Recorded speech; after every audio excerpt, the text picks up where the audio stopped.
And here's the part we parents don't like to admit. Most of the time, we're not rescuing our child. We're rescuing ourselves. We're avoiding the potential meltdown, the whining, the emotional storm that completely drains our energy. So we step in early. We solve the problem fast. We keep the peace. But the lesson our child absorbs is a brutal one. Discomfort is bad. Hard things mean I need help. I can't do this alone. Now, this is where things can change.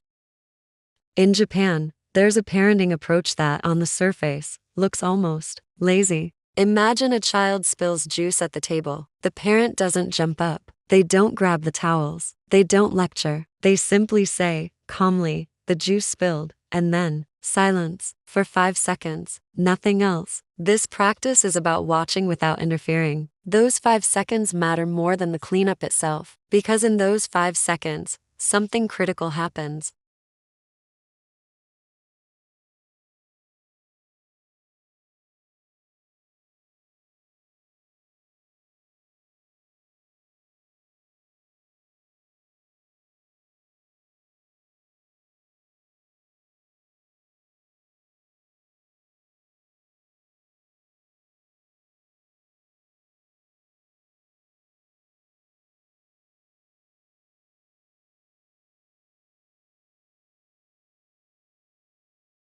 Here's the rule, and it's incredibly simple. When your child creates a mess or faces a problem, just do this. Point it out calmly, pause for 5 seconds, and do nothing. Those 5 seconds are a powerful tool to shift their brain from a passive state to an active one. It goes from "this happened to me" to "I can do something about this." Most parents never give their child that space. We interrupt the process before it even has a chance to start. And yes, the first few times you try this, your child might do nothing. That's not failure. That's conditioning. You've trained them to wait for a rescuer. So of course they wait. But when the rescue doesn't come calmly and consistently, something in their brain starts to change. They start asking new questions.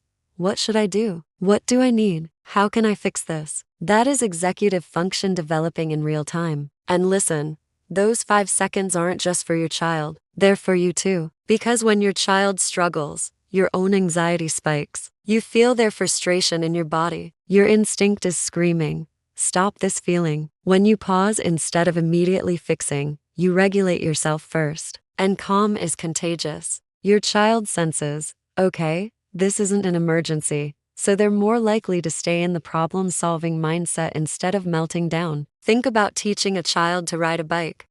If you never let go of the seat, they will never learn to balance. The wobble is where the learning lives. The 5-second pause is you letting go of the seat. So let's make this practical. Your child spills water. The old pattern.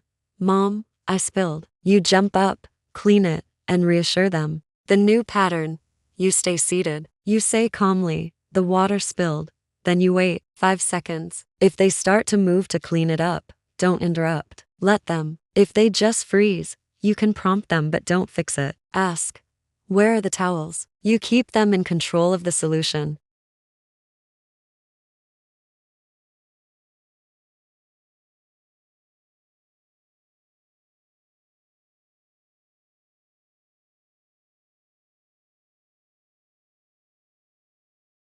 You don't do it for them. You support them while they do it. And yes, it will be slower at first. That's the price of building independence. Now, I know the objections are coming, but my child has a complete meltdown when they get frustrated. Some frustration is necessary for growth. Overwhelm is not. If you see they're escalating past the point of learning, you support them emotionally, not by solving the problem. You can say, I see this is hard. I'm right here. Let's try one more time together. You regulate their emotion first, then guide them to the solution later. Another common one, I just don't have time for this. Then don't practice this during the morning chaos when you're late for school. Practice during calm moments on a weekend. The skills they learn slowly in calm times will make the rushed moments faster later on. But what if they just ignore it? That's a learned behavior. So you add a calm, firm boundary. I see the toys are still on the floor. Screen time can happen after they're picked up. No anger, no lectures, just simple follow-through. Consistency always beats intensity. What if my child has ADHD or anxiety? The principle stays the same.